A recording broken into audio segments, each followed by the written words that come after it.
I see you, Bacardi. I see you looking at me. I see you looking at me. You okay? You gonna watch me record? I think you're a bigger star in my videos than me. Last night on NXT, it was not about outdoing themselves in Philadelphia. I want you guys to get that through your heads immediately. I don't want to hear anything about, well, they didn't put on a better match than they did in Philadelphia, or they didn't even come close to being better than what they did in Philadelphia. Last night on NXT in the main event, it was not supposed to be about outdoing themselves in Philadelphia. I don't think anybody for the rest of the year on this entire roster with all three brands is going to outdo what they did in Philadelphia. Last night was not about putting on the second best match of the year. Last night was simply a story that is turning the page to Chapter 3. That's all last night was. Chapter 1 was written when Johnny Gargano went on his losing streak. Johnny Gargano forced himself into a fatal four-way. Johnny Gargano pins Aleister Black. Johnny Gargano becomes the NXT champion, #1 contender. That was Chapter 1. At the end of Chapter 1, Velveteen Dream comes out and forces Johnny Gargano to put that #1 contendership on the line right before NXT Takeover Philadelphia, because ultimately he took Velveteen Dream's spot due to injury. Gargano beats Velveteen Dream. Chapter 1 has been officially written. Chapter 2, NXT TakeOver Philadelphia. The night of NXT TakeOver Philadelphia, the last match we see before the Royal Rumble on Sunday night. Chapter 2 was one of the greatest WWE matches I have ever seen. They put on a 5-star match that will never, ever, ever be forgotten. Johnny Gargano loses. On that night, everybody wanted Johnny Gargano to win the NXT Championship. It's hard to not give him the championship after watching that match. That's just a testament to how great both guys are and how great that Philadelphia crowd was. But at the end of Chapter 2, Johnny Gargano lost a 5-star classic and did not become the NXT champion. At the end of Chapter 2, Tommaso Ciampa comes back and pretty much says, hey, Johnny, you're doing all these big things without me. Don't forget about me. At the end of Chapter 2, Johnny Gargano is nailed with a crutch in the back of the head, with his wife concerned, standing side by side. Last night was Chapter 3. Last night was Chapter 3. The rematch from NXT TakeOver Philadelphia. And again, I stress, it was not about outdoing themselves in Philadelphia. It was not even supposed to even come close to being as good as it was in Philadelphia. Last night was Chapter 3. Last night, Johnny Gargano put the most important thing on the line that he has in his possession outside of his wife. Johnny Gargano put the most important thing on the line in his life for a chance to be the NXT champion. He put his career on the line. And the man said it himself, if I cannot beat you, I'm 0-3 against you. If I cannot beat you this 4th time, I will walk away from NXT. Johnny Gargano put his career on the line to be NXT champion against Andrade Cien Almas. That was the next chapter. That was Chapter 3. And I think the greatest chapter is yet to be written. If WWE is smart, they're saving the middle of this book to be the greatest chapter of all. The Book of Gargano. WWE, if they don't have plans to make Johnny Gargano the NXT champion, this is a huge missed opportunity. And the reason why I want Johnny Gargano to be NXT champion, and the reason why I pushed so adamantly for Johnny Gargano to win in Philadelphia, is because we all know that Johnny Gargano is good enough to be in the ring with an AJ Styles, or a Kevin Owens, or a Seth Rollins, or a Samoa Joe, or a Roman Reigns. We all know how good Johnny Gargano can be. That's why I pushed so adamantly to him or for him to be the NXT champion coming out of Philadelphia. Rumors are going around this week that Johnny Gargano is going to be brought up to the main roster after WrestleMania 34. We don't know what that means. I don't trust him on Raw. I certainly don't trust him on SmackDown. Nor do I want to see him on either one of those brands. There are rumors going around that being that Triple H is now in complete control of 205 Live, that Johnny Gargano could find himself a nice home on 205 Live. I don't want that either. Not that I don't trust Triple H to treat Johnny Gargano the way Johnny Gargano should be treated. I think Johnny Gargano is worth more than 205 Live. I think Johnny Gargano deserves better than 205 Live. That's why I push so hard. Because the day is coming when Johnny Gargano is not going to be in NXT anymore. It's very difficult to watch that match back in Philadelphia and not give him the championship, but I'm hoping that WWE does the right thing here and keeps Johnny Gargano right where he is in NXT and gives him at least one run with the NXT championship. But the next chapter that is going to be written all came from last night's match, and that was the most important thing about last night's match. It wasn't about anything else. It was the determination, the will, and the passion that Johnny Gargano has to do whatever he has to do, even if it means putting his career on the line to get the NXT championship. He ultimately fell and lost last night's match due to a technicality. The referee got unintentionally involved. He took a back elbow or a fist, a huge bump from Almas. He was knocked out. Gargano seen Almas just not where he was supposed to be after that happened. Seen an opening. Put Almas in the Gargano escape. And that opened the door for a Blackheart to come walk to the ring. And Tommaso Ciampa take his favorite weapon right now, which is his crutch, and bash Johnny over the skull with it. Leaving Almas with a down Gargano in the ring, pins Gargano 1, 2, 3, and Johnny Gargano's NXT career is over.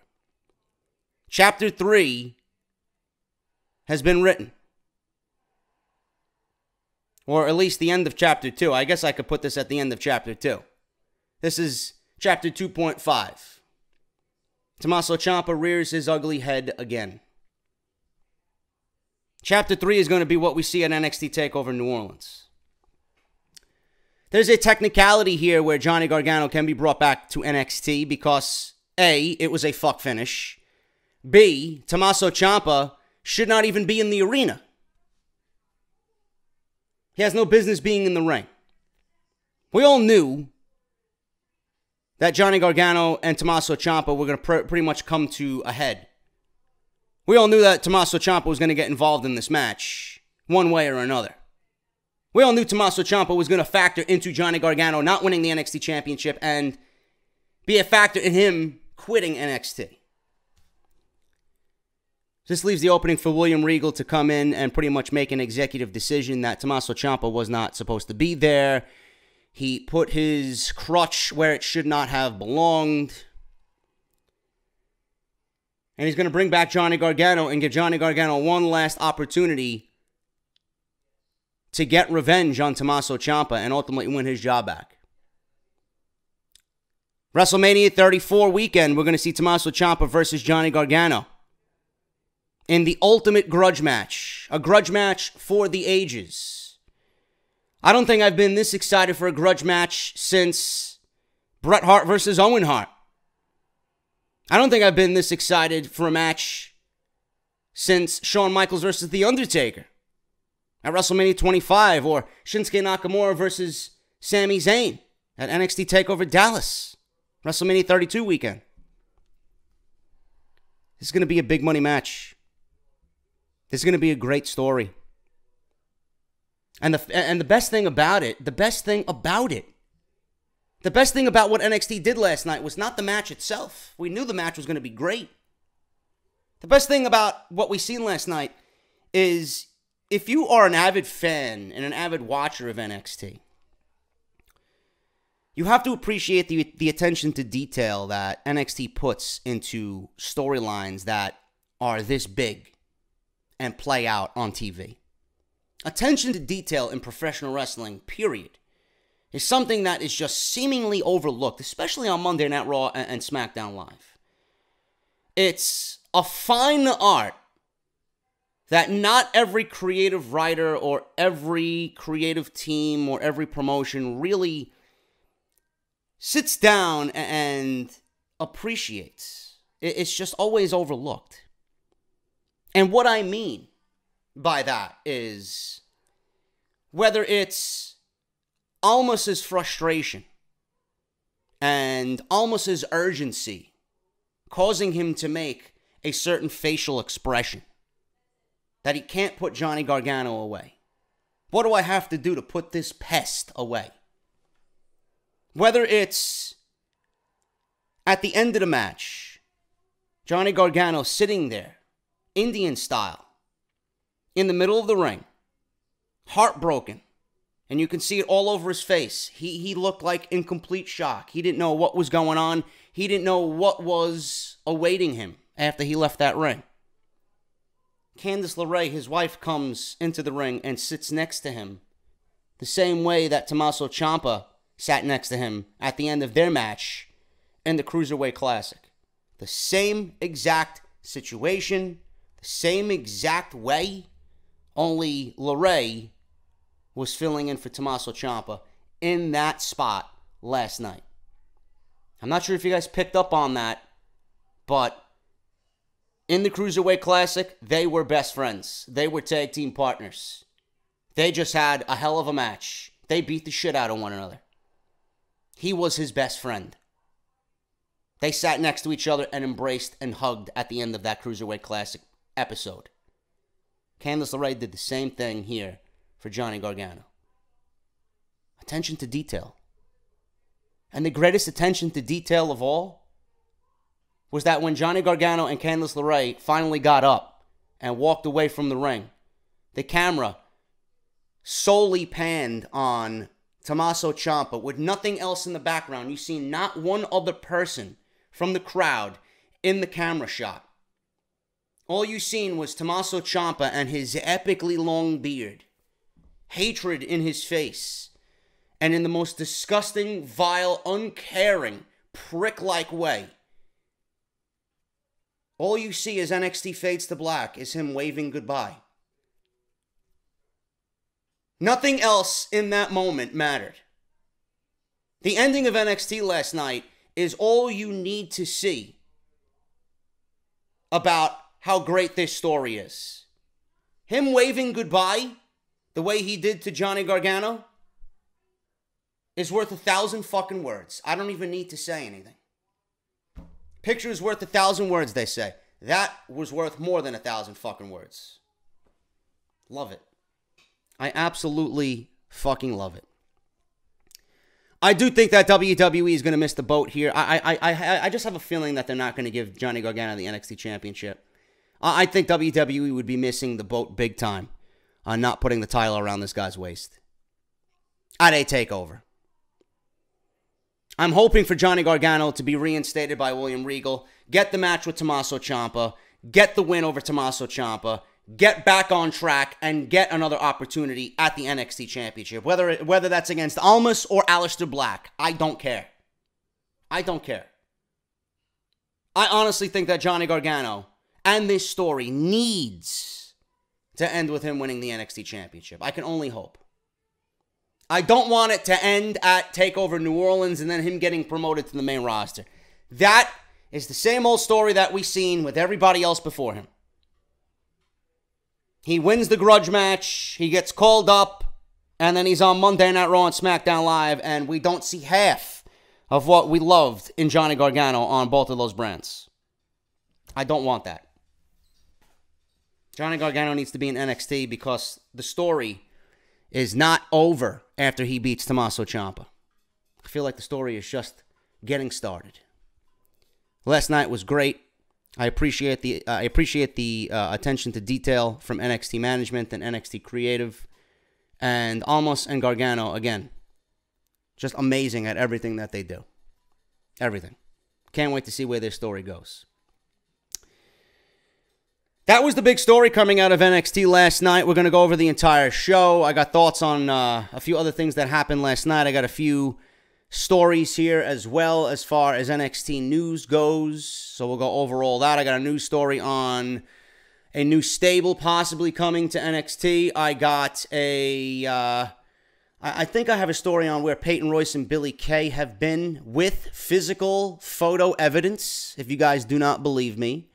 And I got a story on the Velveteen Dream shooting on incoming indie talent to the promotion. So we're going to go over all that today, plus the entire show that we seen last night right here on the NXT review. I am JD. Thank you guys so much for joining me. Sorry that this didn't go up last night. I was in the recording studio with my brother Frank and Tony from Legionary and Condition Critical and Chaos Sanctuary and the 1,000 other projects that he does. Tony nailed down a beautiful solo for the new Off the Script theme song. If you guys were on Periscope last night via Twitter, you will have seen the new theme song. I was live streaming on Twitter for over an hour. I was in the studio with both of those guys and the engineer Bobby. Thank you to everybody.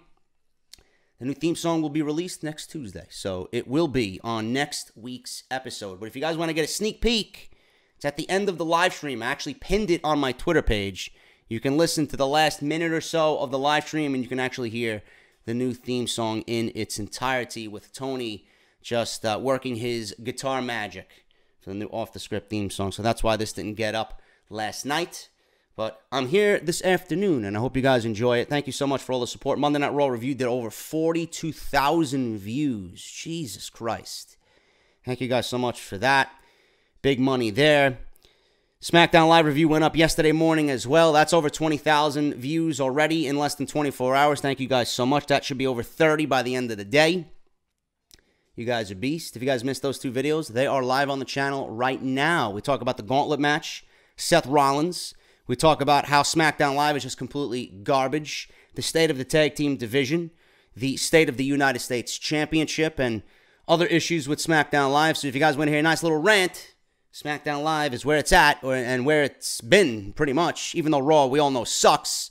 There's been more ranting on Tuesday nights than there has been on Mondays. So make sure you guys go and check that out.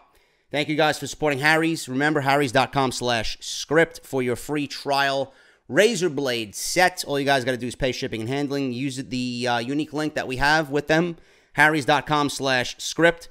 audibletrial.com/offthescript for your 30 days free, 1 month free of their service, plus 1 free audio book. And please follow me on Twitter at JDFROMNY206 and hit that subscribe button down below. Turn on that bell for all notifications. We're going to start with this one, man. We got a new NXT stable here, possibly joining the roster. Lacey Evans, Steve Cutler, and Blake, formerly of Blake and Murphy. So we got, and Chad Lale, who I believe was Gunner in TNA.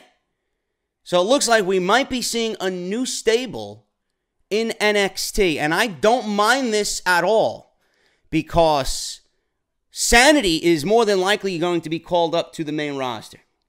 And you need a stable that's going to be just as dominant as Sanity is to pretty much replace them. And if it gives opportunity to young guys and females, and they get put into the spotlight, and they get some TV time to get themselves over, which I know NXT will give them the opportunity to do, and more than likely they will get over, I think this is great.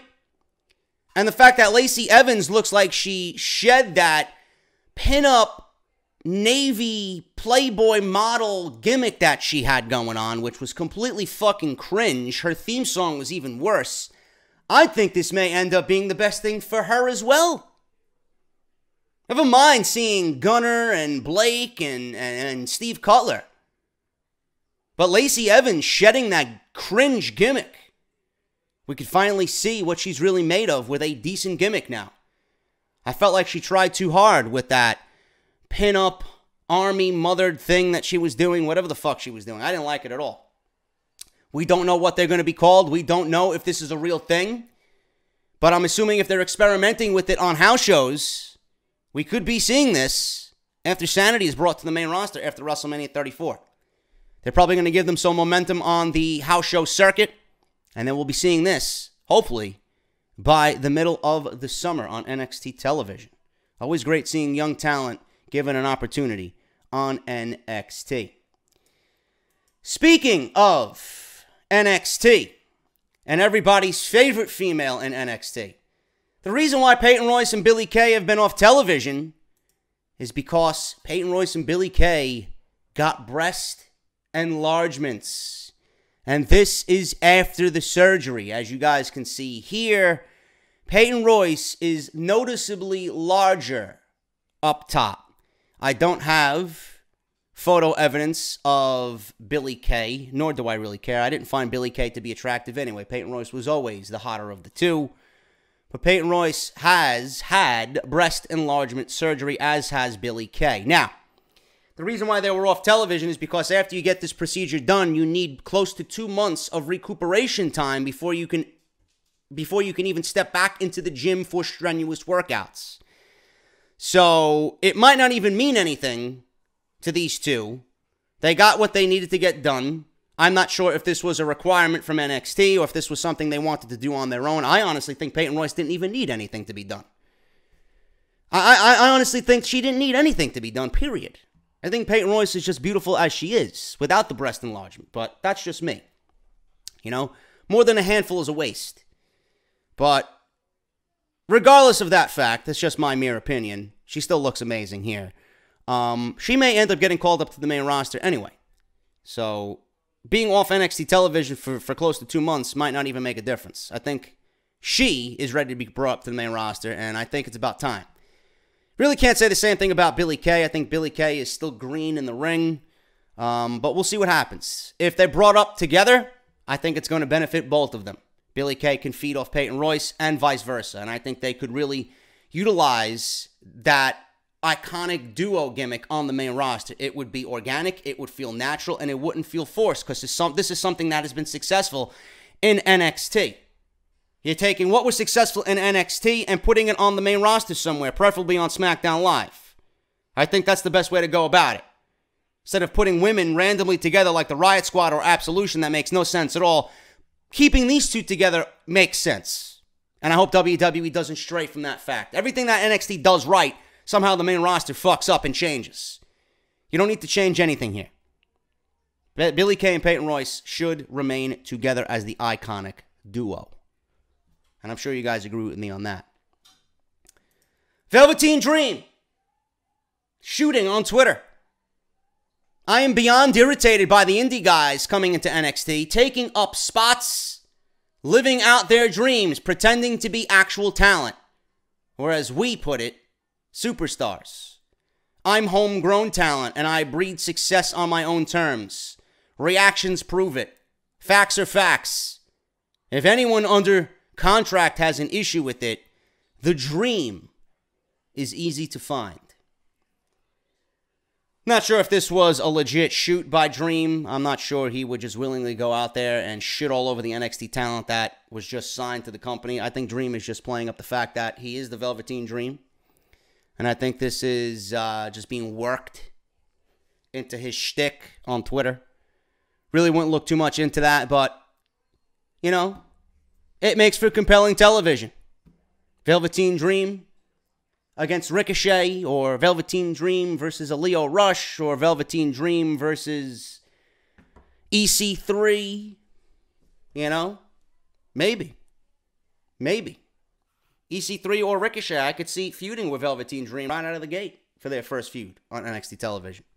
Speaking of Ricochet, I think it's either next week or the week after that we're going to be seeing Ricochet debut on NXT television and see that beautiful 630 fucking splash coming off the top rope. Can't wait to see that. But that's the news for NXT. I won't look too much into that Dream tweet. I think it's just him playing up his character. Peyton Royce, though. Peyton Royce, I mean, we'll look at it again because I know you guys want to see it. There you go. Yeah, she's hot. We all know. There you go. NXT review, man. Let's get into the show so I get the hell out of here. Velveteen Dream, speaking of Velveteen Dream, he started the show off with No Way Jose. This match was bad. This match was bad, man, and it's not the Velveteen Dream's fault. No Way Jose, he came in like a house on fire. Everybody loved the gimmick. Everybody loved how fun he was and how charismatic he was, and everybody sang along to the theme song. The one thing I noticed last night about No Way Jose is the fact that, A, Velveteen Dream is fucking over. Everywhere he goes, any match that he wrestles in, people are chanting his name. That may have had a factor on No Way Jose, but the time away for No Way Jose has done him absolutely no good at all. Nobody cared about him. Nobody sang along to his theme song. Nobody even cared to see him in the ring. He got no reaction for any of the offense he got on Dream. Nothing. Atlanta did not give a shit about No Way Jose. And I feel bad for No Way Jose because this is a complete 180 from what we've seen before he was hurt. Everybody loved No Way Jose. Everybody was singing along with the conga line. Not anymore. No Way Jose is either a dead gimmick, his stock has completely fallen flat, or he needs to go back to the drawing board and tweak his character just a little bit. I don't know what they got to do with him, but right now, No Way Jose is dead. Dead. Velveteen Dream wins with the purple Rainmaker. Velveteen Dream's got some damn good facial expressions, man. He's living the gimmick, even when he's in the ring wrestling. He's a damn good seller. He makes you believe everything. I guess that's the Shawn Michaels effect being brought to the Velveteen Dream down at the PC. Velveteen Dream wins with the purple Rainmaker. Usually he gets more height on the purple Rainmaker. This was about just brutality. He delivered a stiff elbow. He didn't fly and get high in the air like he usually does. This was just a pretty simple, effective elbow drop. Landed right on the throat of No Way Jose. Done. 1, 2, 3. After the match, Dream takes the microphone and says he will win all the awards NXT has, and it doesn't matter who won last year's accolades. He says his name is clearly at the tip of everyone's tongues, and the crowd in Atlanta continues to chant, Velveteen. Velveteen. William Regal makes an announcement on NXT last night. The Dusty Rhodes Tag Team Classic returns in 2 weeks. Not only will the winner get the Dusty Cup, but they will also get a shot at the tag team titles at NXT TakeOver New Orleans. And we got some damn good teams this year.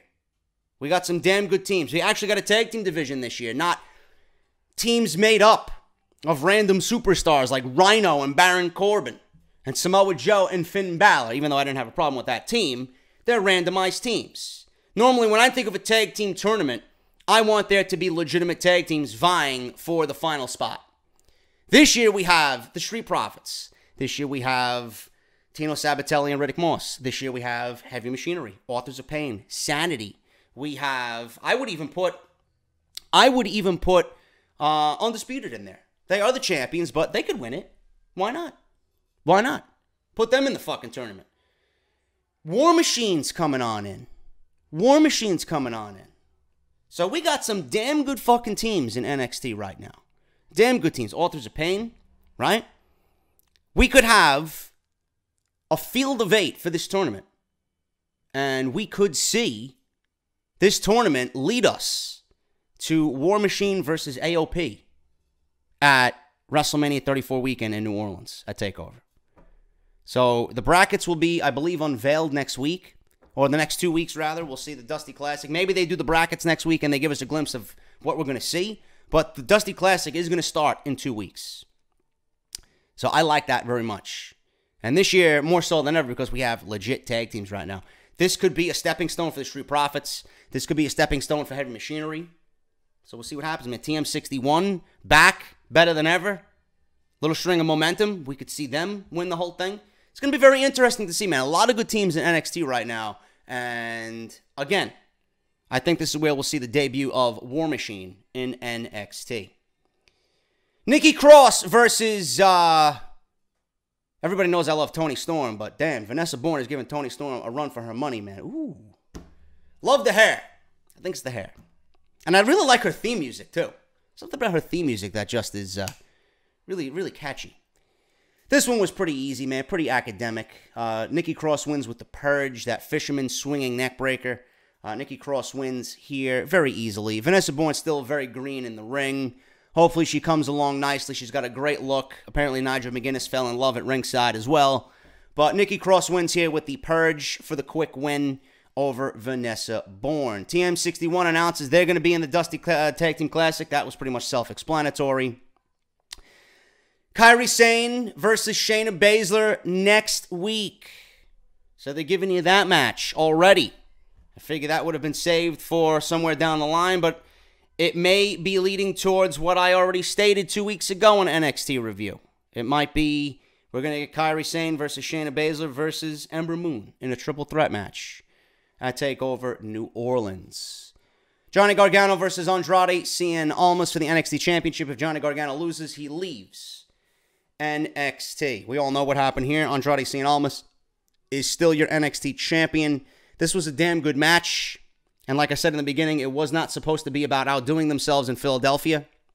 It was about writing the next chapter. How do we get from where we are now to Tommaso Ciampa and Johnny Gargano? The one thing that I will say about this match, clearly the crowd had a lot to do with why that match in Philadelphia was so fucking great. There was not one person sitting down during that entire match. Or at least during the climax of the match, halfway through on. Atlanta came alive, but having this type of match, with this type of stipulation, with this type of severity, in a small arena like that, when I hear dead silence during a match like this, it really just irritates the shit out of me. I wish Atlanta was a little bit louder. That's just me being a picky cunt. So I really can't complain about that. It is what it is. They wanted to do this to advance the story, and that's exactly what they did, and they gave you this match tonight on NXT. This was pretty much in a similar vein to their match in Philadelphia, but they added some new spots. They took some spots and kind of reworked them to make them look different in this match. They actually went for each other's finishers in this match. Almost went for the Gargano escape. He didn't get it on. And I love that Mauro Ranallo said, well, Almost was going for the Gargano escape, and there's no better person to get out of the Gargano escape than the guy who owns the fucking hold, right? If anybody knows a counter to it, it's Johnny Gargano. That's why Mauro's great, man. Gargano went for the Hammerlock DDT, and he didn't get it on Andrade. So they go for each other's finishers, and they both, in a very, very tactful manner, reverse each other's finishing moves. Almas hits double knees in the corner, but not face first. Gargano had his face planted in the turnbuckle, right to the back of the head. 2 count. Almas, exhausted. And this is where I tell you, attention to detail. Both of these guys are great storytellers. Almas didn't know what to do. He didn't know how to put away Gargano. Just this fucking gasping look on his face. What the fuck do I have to do to put this guy away? He puts Gargano up top for an extreme high-risk hammerlock DDT. Johnny blocks it. Gargano caught the ropes. Almas takes advantage. Gargano untangles himself and knocks Almas down to the floor. Almas hit hard. Almas hit hard. Johnny in the ring builds up momentum, diving DDT through the ropes. At this point, Mauro's going fucking crazy. At this point, Percy's going fucking crazy. Rolls him back in quickly. Johnny gets on the apron, slingshot DDT in the ring. 2 count, everybody's going crazy. They essentially tried to hold each other, get themselves off the ground, fucking swinging back and forth as they just beat the shit out of one another in the middle of the ring. Big knife edge chop by Almas on Gargano. He doesn't go down. Gargano counters with a super kick. Almas lines up for an elbow, and this is where things get crazy. He lines up for an elbow, and he hits the referee instead. Goes for an elbow, hits the referee from behind him. Gargano uses this distraction to lock in the Gargano escape. The referee's down. Tommaso Ciampa enters from the crowd, nails Gargano with his infamous crutch. Almas is up, hits the hammerlock DDT. The referee at that point, of course, comes to and awakens, makes the slow 3 count, and Johnny Gargano is leaving NXT. Andrade Cien Almas is still your NXT champion. After the match, Gargano and Candice LeRae in the middle of the ring. A big thank you, Johnny chant. Vega and Almas celebrate on the ramp. And the ring announcer, Mike Rome, makes it official. Gargano must leave NXT as the Atlanta crowd erupts in no chance. But the 2 visible pictures here that are worth more than anything. Candice LeRae sitting next to Gargano in the middle of the ring, the same way that Tommaso Ciampa sat next to him at the end of the Cruiserweight Classic in their match. And then, as they fade to black, Mr. Credit himself, Tommaso Ciampa, waving goodbye to Johnny Gargano as they both leave the ring. I can't wait to see what they do here. Gargano more than likely will be back, courtesy of William Regal, after he reviews what happened this week. I can't wait to see what chapter is being written next. All I know is that this grudge match between Gargano and Tommaso Ciampa is going to be one for the ages. I can't wait to see what happens with both of these guys in NXT. That's your NXT review, guys. Very, very good show. And NXT, man, this is the best NXT I believe has ever been. I think they are hitting a home run every single week. Their storytelling is great. Their attention to detail is great. And I'm genuinely excited, man. When I watch NXT, I feel like a fucking young kid watching professional wrestling. I watch and I enjoy. Unlike Monday Night Raw and SmackDown, where I watch and I want to vomit. If you want real wrestling, you watch Wednesday night. If you want to laugh and you want to be embarrassed, you watch Raw or SmackDown Live. That's why I don't get these people how they complain that I complain about Monday and Tuesday. You want to watch me in a joyful, boastful mood? Watch me on Wednesday. I got nothing to complain about here. I got nothing to complain about NXT. Not saying it's the perfect show, but more times than not, they're making you a fan of professional wrestling instead of making you hate professional wrestling.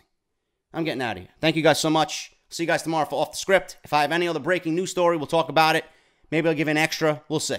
But thank you guys so much, and I'll see you guys tomorrow, normal time for Off the Script. We got a lot of big news stories. We got the Elimination Chamber this Sunday. We'll do preview and predictions. We'll do Elimination Chamber news on Friday. Look forward to that. Thank you guys so much, man. Follow me on Twitter at JDFROMNY206. Hit that subscribe button. Make sure you guys check out the other videos this week. Raw and SmackDown Live reviews are on the channel right now. Harrys.com/script. Audibletrial.com/offthescript. Patreon.com/JDFROMNY206. And Off the Script this Friday. I'll talk to you guys later.